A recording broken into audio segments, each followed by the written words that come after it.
మీది ఏ కులం మేడం? ఏ వయసులో?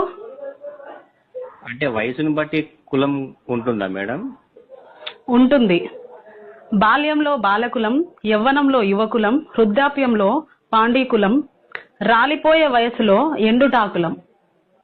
మేడం అది కాదండి, మామూలుగా మీది ఏ కులం? ఎవరు లేకుంటే ఏకాకులం, ప్రేమలో ఉన్నప్పుడు ప్రేమికులం, పెళ్ళయ్యాక సంసారికులం, కానప్పుడు బ్రహ్మచారికులం. అది కాదండి మేడం, కమ్మ కాపు లాంటి మీది ఏ కులము? ధనముంటే ధనికులం, లేకుంటే బీదకులం, దేవుణ్ణి నమ్మితే ఆస్తికులం, నమ్ముకుంటే నాస్తికులం. మీకు అసలు కులం లేదా? ఎందుకు లేదు?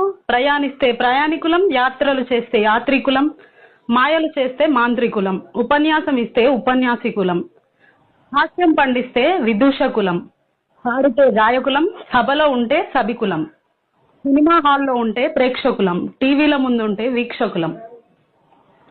మేడం మీరు ఎక్కడ చదివారు? చదివింది గురుకులం, అభ్యసించేది అభ్యాసకులం, బోధిస్తే బోధకులం, వృత్తిరీత్యా అధ్యాపకులం, పత్రికల పాఠకులం, నేర్పించే శిక్షకులం.